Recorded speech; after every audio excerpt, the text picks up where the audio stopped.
Indeed, it is 99.7 Joy FM. Hello and welcome to the Joy Sports Track. I'm Gary L. Smith. Today, we are taking a look at two issues. One we've spoken about on Friday and Saturday, but because there's a bit of an update, we'll just carry on the conversation from there as the agenda has been set here.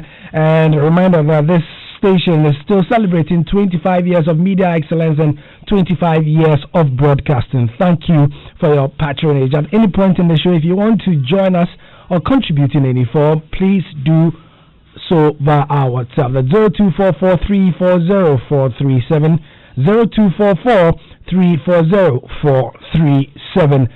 Today on the menu is an issue involving the Sports Ministry and the National Sports Authority, plus at a bit of the Attorney General's Department. We understand that the 2019 All Africa Games spending is under the scrutiny of the AG's department. Simply put, they want to know how much Ghana spent in the venture and how the monies were spent. Pretty simple, isn't it? So they went to the National Sports Authority, asking them to let them know what the documents they have said and let them have the documents as well. Turns out that the National Sports Authority, from our information, wrote to the Sports Ministry asking them to explain to the Attorney General how the monies were spent and how the monies were spent and how much, in fact, the quantum that was spent as well. So that back and forth, we understand, has culminated in the call for a meeting that will happen tomorrow. Should this happen at all? We do a bit of explanation here. With me in studio is Muftau Nabila Abdullahi, and we'll be doing that plus George Ado Jr. But also the conversation that we've been having this weekend, and we will carry on, is having to do with this one. Carl Tufo was in studio and articulated his views on this very touchy historical topic. At the time that Andre was to take over from, considering the fact that the one who did it was quotation marks a victim 20-30 years or whatever it was. It bamboozled me. It blew my mind. And I'm asking myself, so where did it come from? 99.7 FM. Maybe what we need to do is, first and foremost, if we're going to say the prerogative is the coaches, and it should be, in my estimation, but it's not the law, then we need to have PR people to help couch this thing in such a way. And probably that, listen, if Kwesi had done this, the tournament was in June, like a year earlier, I don't think there would have been that halabaloo and all those. But the timing became a big matter. And so, in many ways, we are our own worst enemies. And so, if tomorrow Charles Akuno decides that I am taking Nathaniel Atto as the captain, that is Charles' prerogative. Respect it. Be professional about it. Respect it. Note that the captain must not necessarily be the best player. Some people say the captain should be inspirational. Some captains are quiet, but their performances are the inspiration. So you don't necessarily need to be loud on the pitch of play. Typical example, Virgil van Dijk. And so they say a future Liverpool captain. Carl Tufo on the touchy issue of how Ghana chooses its captains, particularly at the Black Stars level. That conversation was couched in the context of the recent interviews in the past month and a half of some of the biggest names involved in our captaincy disputes. Abedi Pele has spoken, Tony Yeboah has spoken, Tony Bafo has spoken, and a host of others in the cast have also spoken. Prince Poli did so this morning, Safu Jemfi did so last week in Kumasi, and essentially what we gave you in terms of a signpost on our Friday night show was that we needed to have a criteria as a nation, or we needed to have criteria as a nation on how we choose Black Stars captains. Now, Willie Kluche, also a member of one of the teams that won the AFCON, also had this to say on the Joy Sports Link. That's a major problem of the Black Stars, and it's one of the problems that is worrying the Black Stars, and we are not able to win the African Cup up to the mentality of our players. It's not right. It looks as if people are playing the Black Stars for their personal gains, because people have been complaining. He was the captain. Somewhere along the line in the tournament, they have to move the captainship and give it to somebody. So they are there in the tournament, but the team spirit is not right. And football is about teamwork. So if there is these problems, and people raise it, and people say there's nothing there, everything is fine. Only at the end of the tournament, then people will be talking. But you see, you don't play the Black Stars because you want to be a captain. It's all here on the Joy Sports Track. Stay with us. Joy 99.7 FM. Thank you again for your time. Let's begin by welcoming my guys in the studio, Muftau, Nabila, and George Adu Jr. Hi, guys. Hi. Yeah, hi, the Sports Track is, a discussion show, and then the Locker Room on Friday is our proper preview show. So this one we like to break the issues and chop them and dice them and whatever. Muftau, please give us the information on, I said Attorney General at first, sorry, I meant Auditor General. Of course, the Attorney General does not go about asking people to tell him. Yes, so it's the Auditor General. So that department have been asking and going around and saying, show me what you did with the money. With your money. So on June 1, they sent a letter to the National Sports Authority demanding answers of their spending for the 2019 All Africa Games in Morocco. Yeah. Which they call the Africa Games. The Africa Games. Yeah. So what the National Sports Authority also did was to forward the letter to the Ministry of Youth and Sports. The letter was received by the accountant of the Ministry of Youth and Sports in the person of Mr. Emmanuel Otin. So he took the letter and then went straight to the minister, Mr. Isaac Isiama, and informed him about a letter from the Auditor General that has been sent to the National Sports Authority, and they've also forwarded it to his office. So the minister directed that a meeting should be called for a conversation to be had on it, because per the ministry, all the spending was done by the National Sports Authority. So it's the National Sports Authority that should furnish the Auditor General how they spent every single penny at that competition. So a meeting has been scheduled for tomorrow at 10 a.m. at the Sports Ministry. So all the various heads, let's say the Professor Chumesi and his team will also go to the Sports Ministry to meet the Minister of Youth and Sports. And then the person who is convening the meeting actually is the accountant of the Ministry of Youth and Sports, Mr. Emmanuel Otin. So, but I think that is the Sports Minister himself who is going to chair this, because he's the head. So definitely he's going to be the man in charge of the conversation. So as and when details emerge from the meeting, we will have more both on radio, on television, and then online. But as we speak, the Auditor General is demanding for answers of their spending for the 2019 Africa Games. About $2 million was spent during the Africa Games. As well, they were able to spend all the money or not. Details will emerge. You mean $2 million was made available? Was made available for the Africa Games 2019. Yeah. So as to whether they were able to spend everything or not, the details will emerge after the meeting tomorrow, and we'll have more of that. Okay. So George, quick first question though. I mean, anybody will ask, why are we talking about this story? First of all, we are talking about this story because Auditor General has a right to, come and demand how much was spent. But the key thing is, should the NSA have forwarded a letter to the Sports Ministry, because it is primarily the NSA who spent, this money. Yeah, that's my big surprise in all of this. And really, I should look at myself and say, don't be too surprised. A lot of things are done haphazardly, I think, when it comes to Auditor General's report, when it comes to how sports federations are going about their finances. And Muftau, the problem has always been, in order to fully claim what did you do with this money or what did you do with that money, you must have a bit of you must have the right power, you must have the morale, you must have the authority to do that. And and you can only do that if you have been very active in terms of sponsoring and getting monies and helping them, facilitating these games and all. So it doesn't surprise any of us that when it came to the Africa Games, government definitely gave some money, and so it's good that they go and do the accounting. But generally, I think we have a problem with the National Sports Authority and its structure. because how it is under the Ministry of Youth and how Sports. it's under the Ministry of Youth and Sports, how the other federations almost act autonomously. Yes. You know, for instance, we treat football in the World Cup year separately, and it looks like football is a different institution on its own. When it's time for World Cup, they will go carry their budget, and their budget is even treated differently by the Minister of Finance when he's in Parliament reading through. So it makes the whole structure so confusing.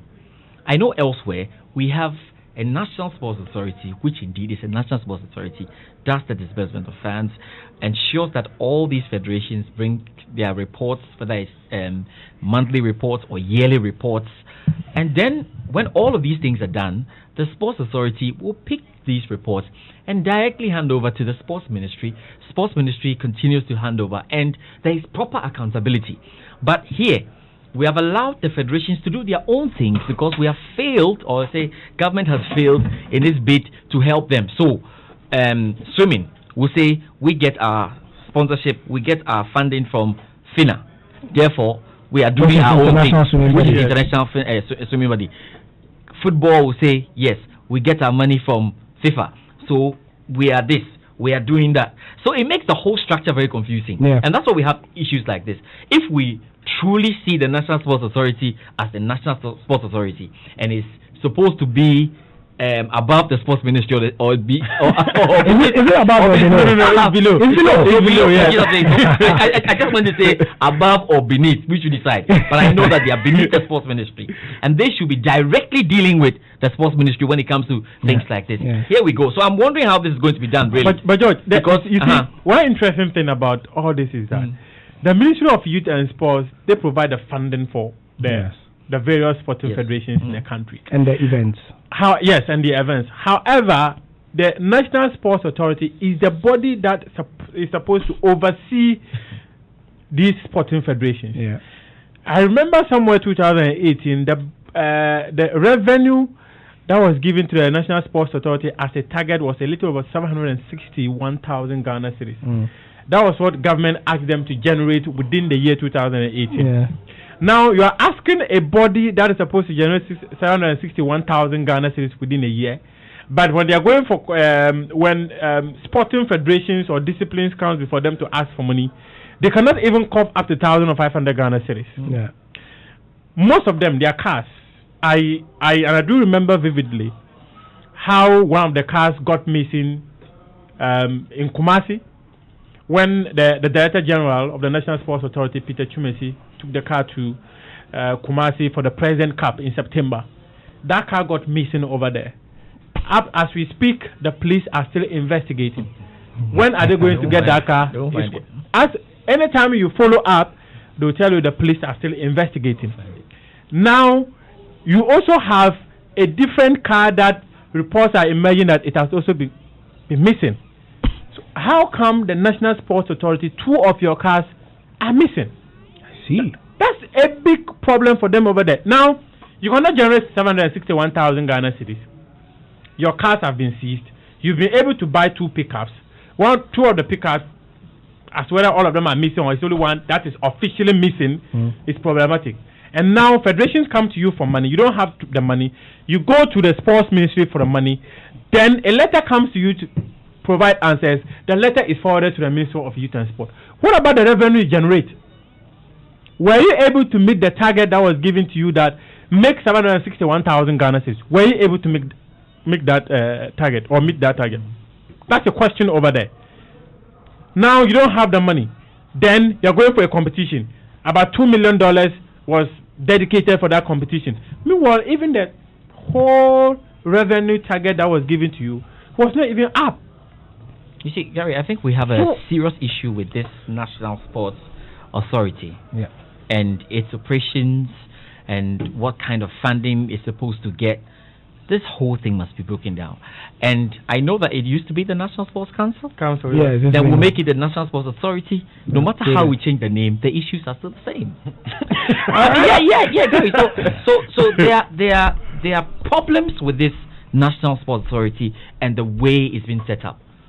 Problems with the way we want to run it, and there are definitely going to be problems with accountability issues. So for me, this one is, and you see, football, because at the moment it looks like football is also like we have a football authority and we have a national sports authority. I don't see the football under the national sports authority.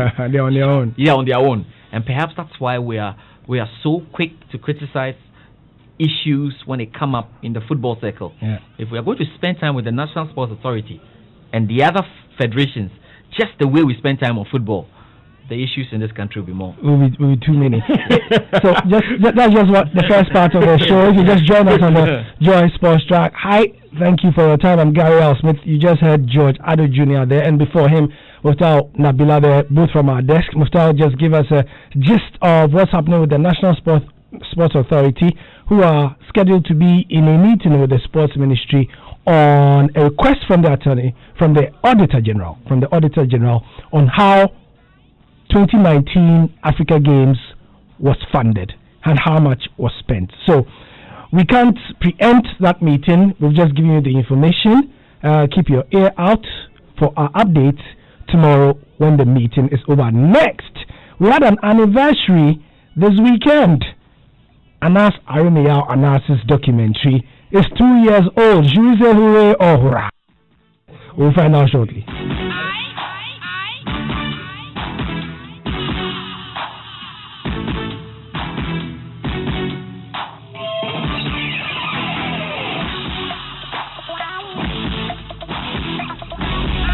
If we have to make any meaningful impact on society, it ought to be done now.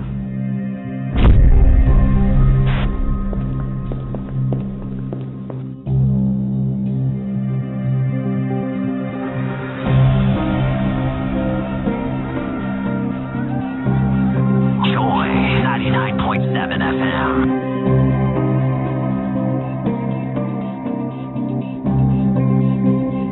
Joy 99.7 FM.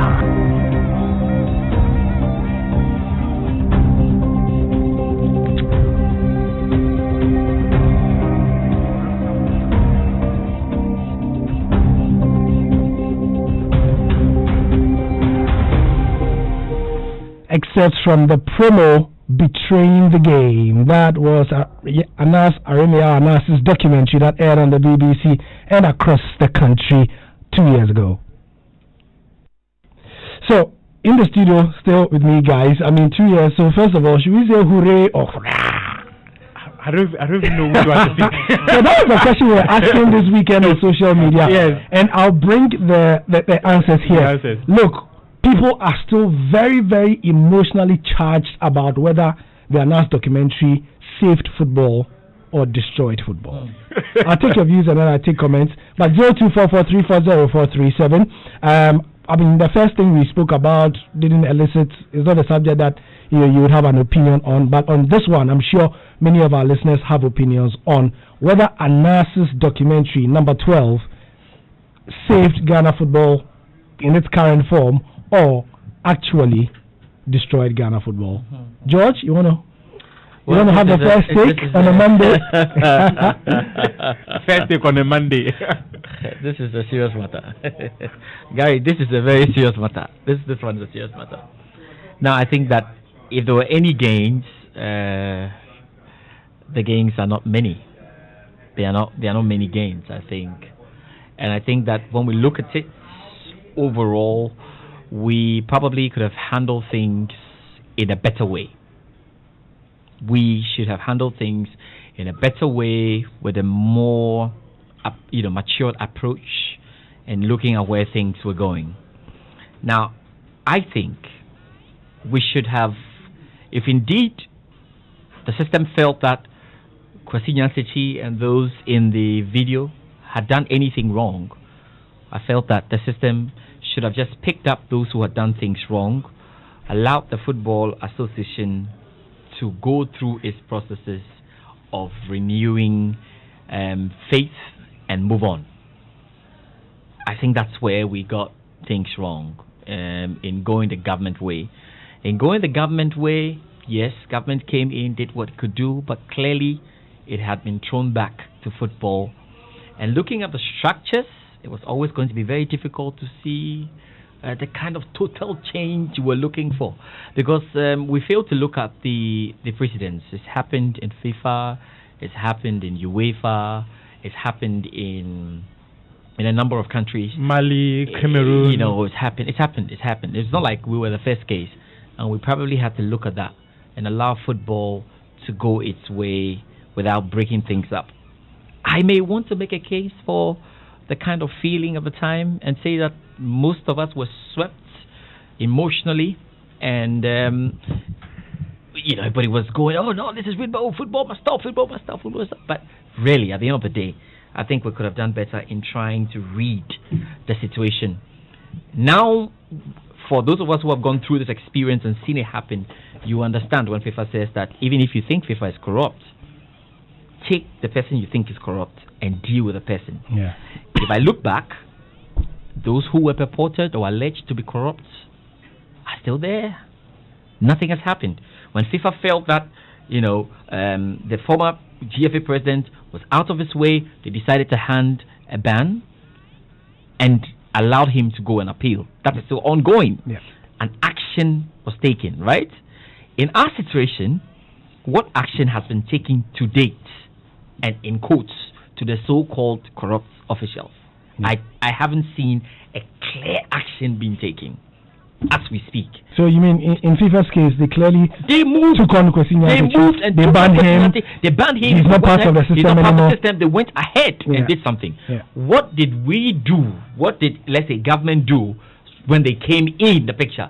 What did they do to those who were in quotes alleged? Yeah. I have not seen anything being done. They said there's a court case ongoing and everything. We're following the court case. And remember that whilst we are busy following this court case, football was also dancing and waiting for us. And that is how come. Yeah, that is what we forgot. You see, that's what we forgot. That we could make all the noise and say, hey, do this. You start dancing and chasing everything. But whilst you were dancing and chasing court cases and not being precise in what you wanted to do, football was waiting for you. So you guys finish and come and start. And then we have to start and we look at the whole process we went through and what we have come. There's an even bigger question, Gary, of whether what we are doing now is so different from what was happening before. That one, we'll answer it later. But for today, I think we could have done things much better, and I think we have had gains that are infinitesimal at the moment. Mm-hmm. Gains that you cannot really say that it's a big change. No, these are... And I thought we could have handled the situation better. Yeah, that's what I think. So, George, did it save or destroy Ghana football? That is a difficult question. Or it is not black and white like that? It didn't save. It didn't destroy. But, you've said that the gains were small. It's just infinitesimal. Yeah. Were small. So, that's George Adojuna. I'll come to Muftau. Let me read a couple of comments, and there are many. Kwesi Vincent. Well, I think Anas didn't destroy Ghana football, but rather, he only showed us video evidence of what we already know. It was up to the authorities to ensure that his work was not in vain. The question is, have they? What do you think? I don't think so. They haven't. Yeah, no, he's saying that have they? He announced it wasn't his job to save or destroy Ghana football. He came to show us the evidence that this is how bad your thing is. So sort it out. Take it on from there. I don't think they've taken it on from there. I don't think. Okay. We've just gone in circles and come back. So maybe my question is, per what Kwesi Vincent is saying, my question is even wrong. Yes. I shouldn't even be asking whether he saved or because it's not his job to save. No. His job was a journalist to come and show us. That's why I made the point that FIFA also saw the evidence and went ahead and did what they had to do without touching anything. If he allowed us to play, Ghana did not, because they even allowed us to play normalization committee. They allowed us to play Confederations Cup. They created a structure in which we could play while solving our problems. But as a country, we didn't take things, and attack things the way we were supposed to. I don't think so. Okay, so Ebenezer Mahamaba Ankuma says, none of the above. Abdullah Shaib with Barco says, in as much as Kwesi Nyantakyi was guilty, the expose did no good other than to tarnish the image of a man and also send Ghana football backwards. Osman Ahmed says, the current GFA will be worse in the next couple of years. I'm not being a prophet of doom. All audits conducted by FIFA and others exonerated Nyantakyi, except the concept party videos by Anaza destroyed the GFA, but Nyantakyi will be exonerated by CAS soon. He said all audits conducted by FIFA and others exonerated Nyantakyi. Is that true, Musa? No, I don't think. Well, no audit has been done. Has an audit been done by FIFA? Just to be clear. Yeah, FIFA did an audit and. No. Okay. That audit. That audit. Yeah, they didn't find anything.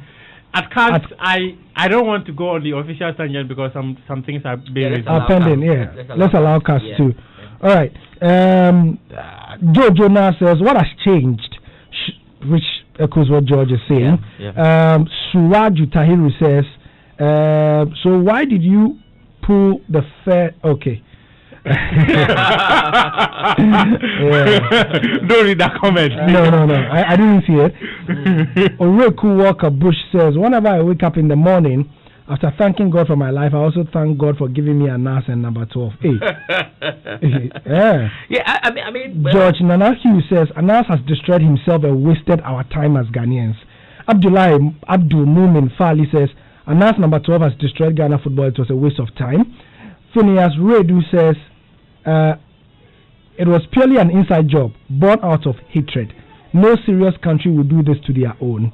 Nana Fori Ike says, I thank God for the gift of life and may God bless Anas for saving Ghana football.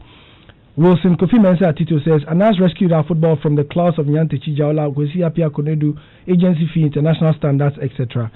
Nuruddin Wata says, Anas's work was one that a confident trickster would do. Bismarck Kweku also says, has Kwesi Nyantechi taken the big man out of his pocket? Freddie Maybach says, apparently, Nyantechi is the best GFA president we've had so far. Truthfully, he really transformed Ghana football. Even the Flagstaff House safe corruption day there. So if Nyantechi was small, corrupt, it's not anything. Yeah, but Gary, just a quick I mean, this is an important one. I feel that FIFA didn't ban Kwesi Nyantechi for corruption. Was it? He was banned for breaking FIFA's code of ethics. Code of ethics. Please, can we understand that? Yes, the code of ethics, very important. Yeah. Code of ethics. Because FIFA traditionally don't deal with corruption matters. Corruption is and even that word has been taken out officially out of their lexicon. Yes. And the corruption itself is subjective. Every country's corruption is different. Roger Aim says, Anas is not a saint, but his expose on Ghana and African football brought into light the evil deeds of the former administration and his colleagues both in Ghana and Africa at large. Joseph Ofori says, how on earth will you even conceive that Anas destroyed Ghana football? For bringing light to the dubious things they have been doing all these years. Timothy Munyela says, he destroyed and saved would be strong words. I'd say he eroded much needed stability. Nyantechi was competent in my opinion, whilst we still can't judge the current status quo. Salifu Abdullah says, Anas did a lot of blackmail for a lot of people in this country, and he's a professional who does not do his work well. Edu Boatin Gabriel says, after all, we have a new FA and the league was started until Corona came. So Ghana football is on a good course, and we will get there if we support the current FA and the proper checks and balances are adhered to. And Nestane J says, the bigger picture is that he saved Ghana football. We are building up from the ground up with structures. Nimakun Matthew Ryder says, Anas has destroyed our football. He didn't do well at all. So the views are all over the place. And I like the fact that we could say that a platform was created on which we could have built well. Yeah. And if we have failed to take the opportunity, certainly the things that we saw in the video were things we're hearing every day. Yeah. We really had not seen it. And I remember those in those days they used to say, if you've seen anything, come with evidence. Yeah. In fact, there was a Ghana Football Association Executive Council with a meeting, or they had this seminar in Cape Coast, and they even said, look, there's 20,000 Ghana cedis available. If you're able to play the role of a whistleblower in any of these things, you can come and get it. So clearly we were hearing things, we had not seen it. What the Anas documentary did was to show us the state of Ghana football. To show us the way. And we had to take it from there. So I say, FIFA saw that same platform, did what it had to do. Then Ghana saw the platform and decided to dance, go around in circles, commit some of the errors that were being, spoken of in the video, and then come back to square one and start again. I have not seen so much change. He's going through his papers. I don't know. Anyway, we have a few comments coming in. Yes, George, coming in. I mean, as for analysis issue, you know that people. Yes, people. Yes, Kelly also says. Okay, he also comes. He says a quick correction. Please, FIFA didn't ban President Antechi for corruption. They banned him for breaking FIFA's code of ethics. Okay. Yeah, that's true. Receiving gifts. Thank you, Kelly. Thank you, Kelly, for that. Now this one says that Gary and the rest of the team it rather destroyed football in Ghana. Mami Adwa says no, it destroyed football in Ghana. Wow. That's Mami Adwa's comment. You know, when you send the comments, I mean, because yes, I do want a yes or no answer, but if you could expand, you know, to give us an idea of why you think it is yes or no, we'd appreciate it. Yeah. This one says our football is in a mess because of that well-calculated mission to bring Antechi down, and now Ghana is struggling to compete at every football competition internationally. Sakatu from Italy. Let's get more of your messages. 0244340437. Right. So we are. There's another one here. There's another one just came in here. Says, Anas did Ghana very good. Why should teams train very hard and others take points by bribes? He did us good. God bless him. And he really did us good. Okay, Steve Yao from Tema. Okay, thank you very much for your message then. So 16 minutes to 2 here in our studios in Kokomemle on Joy 99.7 FM. Second part of the show, just reviewing 2 years of football. What has happened? What you've forgotten is that today is exactly 2 years.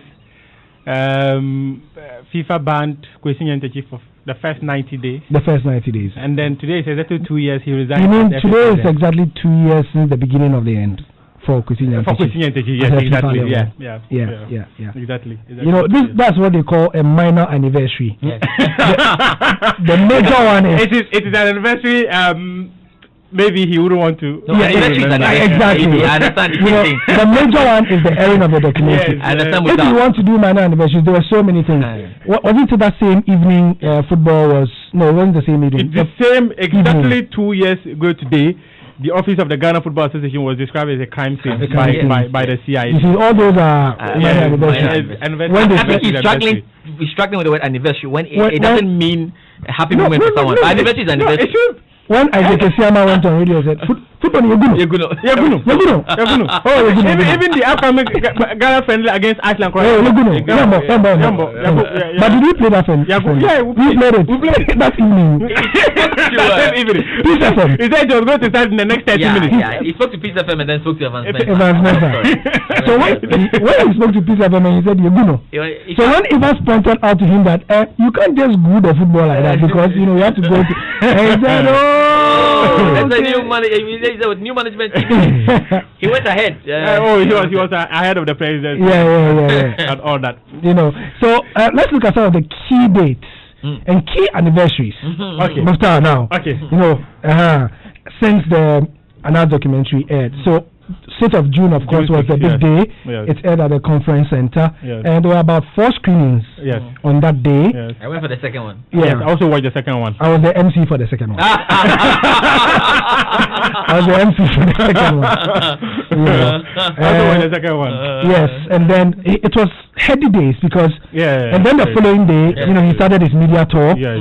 On the Anas was rattled. Yes. He went for one particular interview. I think there was a lot of attacks. I can't remember. I think Kennedy Japan came out. Yeah. And started leading a crusade. And so Anas was uncharacteristically rattled. Yeah. I'd never seen him like that before. And 2 things happened. I was supposed to have an interview with him.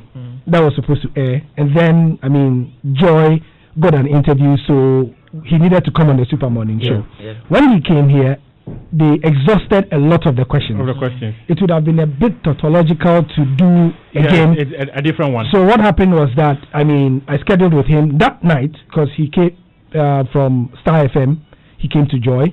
Then he went somewhere else. He was on City as well. He did a marathon thing, interviews to talk about the documentary and stuff. That evening, I was able to have a one-on-one with him. Yeah. He was a bit calmer.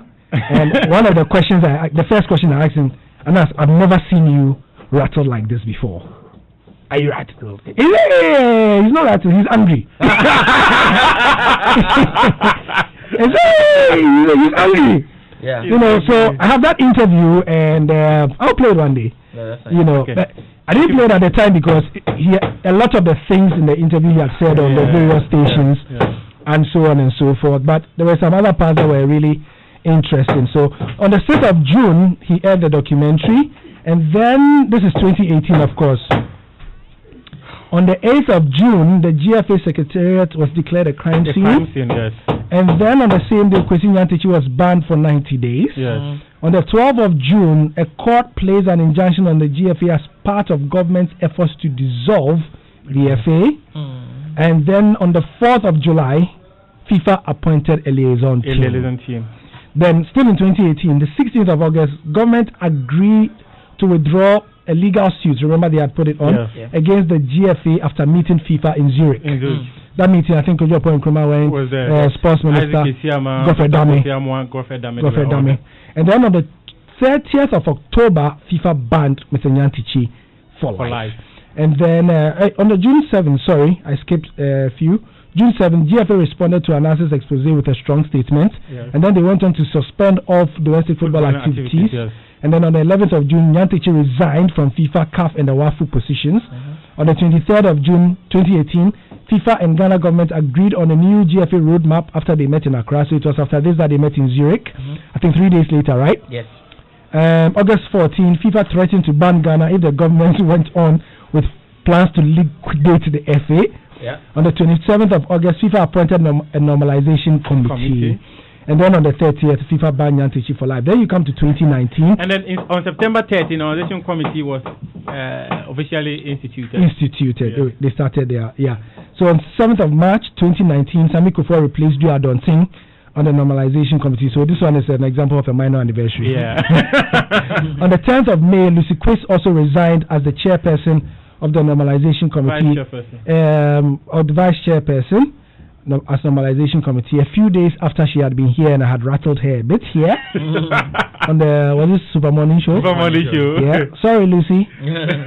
January the 15th of that year, normalization committee had inaugurated 6 ad hoc teams to offer solutions to Ghana football's problematic areas. On the 22nd of March, FIFA extended the mandate of the normalization committee by a further 6 months. That was the first of 2 extensions, right? Yes. Okay. And then 2020, nothing much has happened except for the fact that on the 4th of March, Kwesi Nyantakyi was charged by the courts on 3 counts, and he pleaded not guilty. The next hearing is on the 7th of July. So, in summary, that is what Anas's documentary has spawned in 2 years. More messages though. This one says, I always said this on social networks, and I was attacked that Kwesi Nyantakyi did nothing or little wrong. And so that expose really was a waste of time, except the referees who were matching to bribery for teams to win. They should try to create unfair, or they were creating unfairness. Trapping someone to find him or her wicked or corrupt isn't the right way.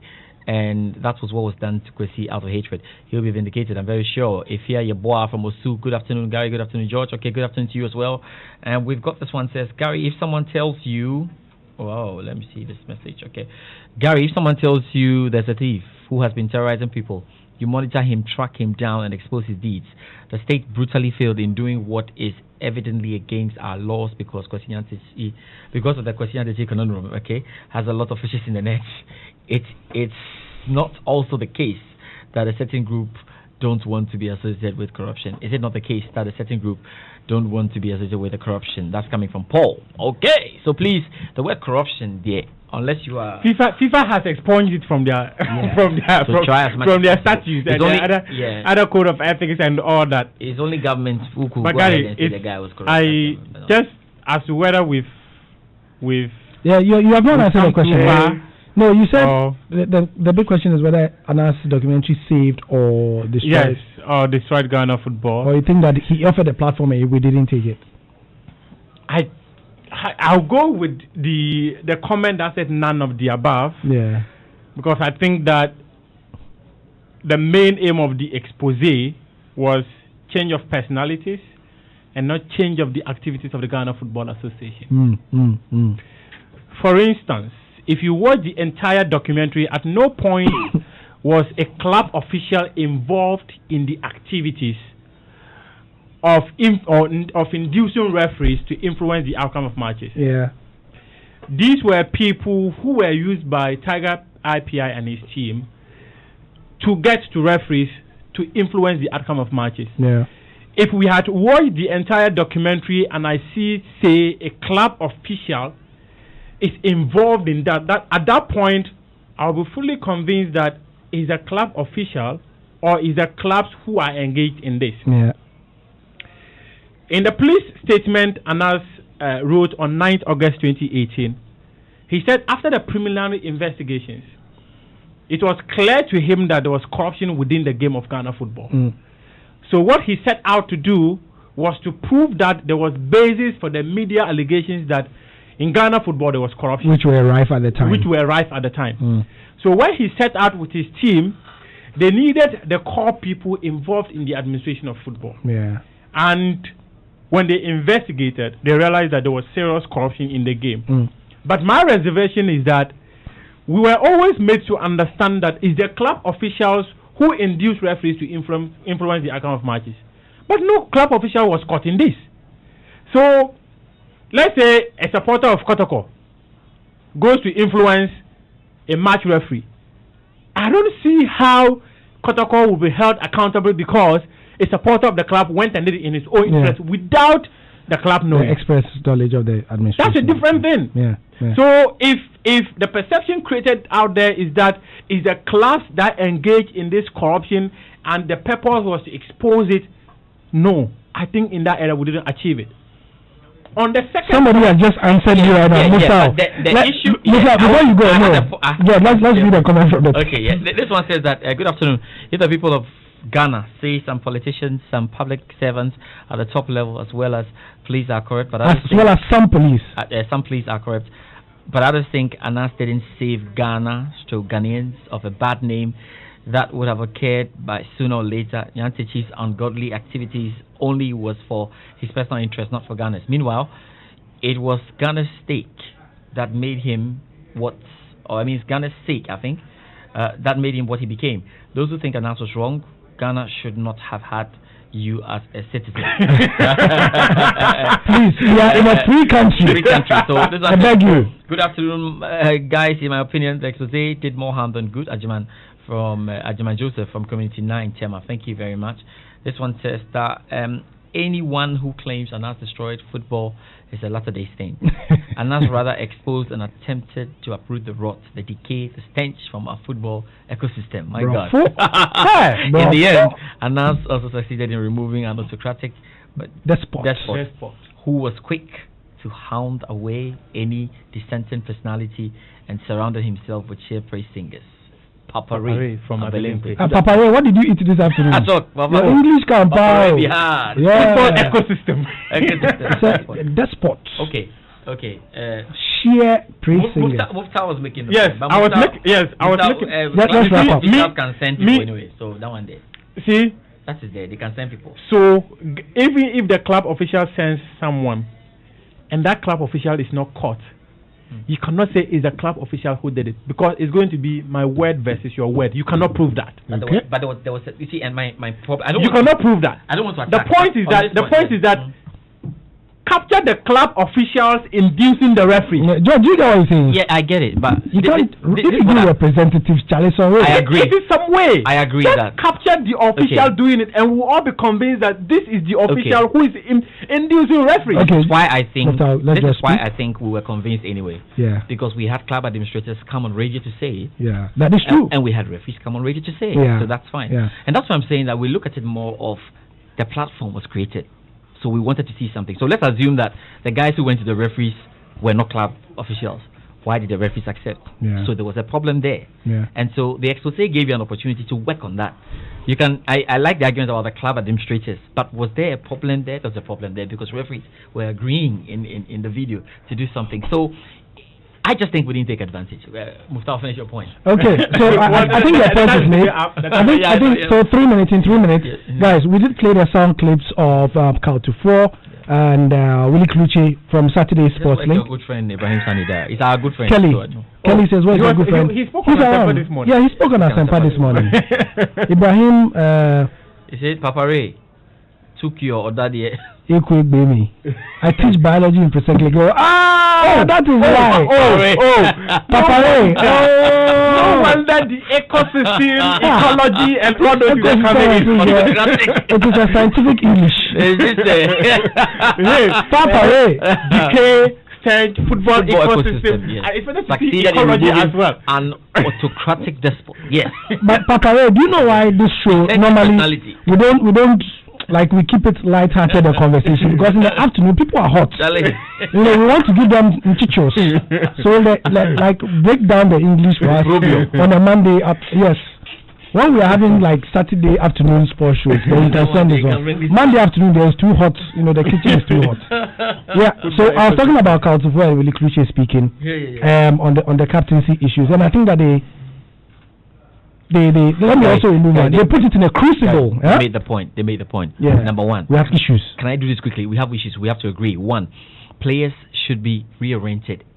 The idea about captaincy is not that when you are made a captain, it's going to be yours forever. One day you lose it. Yeah. When you lose it doesn't mean you shouldn't play for us. Yeah. Our coaches, if you take captaincy armband and give to someone, explain to the person well. Yeah. If you are not the one making the change, tell us that is the GFA or the government. Let's chase them. We'll be fine. Yeah. One, we are going. Yeah. We are doing a publication in 2010. Milo told Kwesi Nyantakyi, Suleiman Tari is your player, not my player. So that is coming on Joy Sports later. You can expect that piece from us as well. We are 7 seconds to the top of the hour, and that's my cue to say bye bye. I'm Gary Al Smith. Thank you for your time. Komo Adom is here with the news at 2.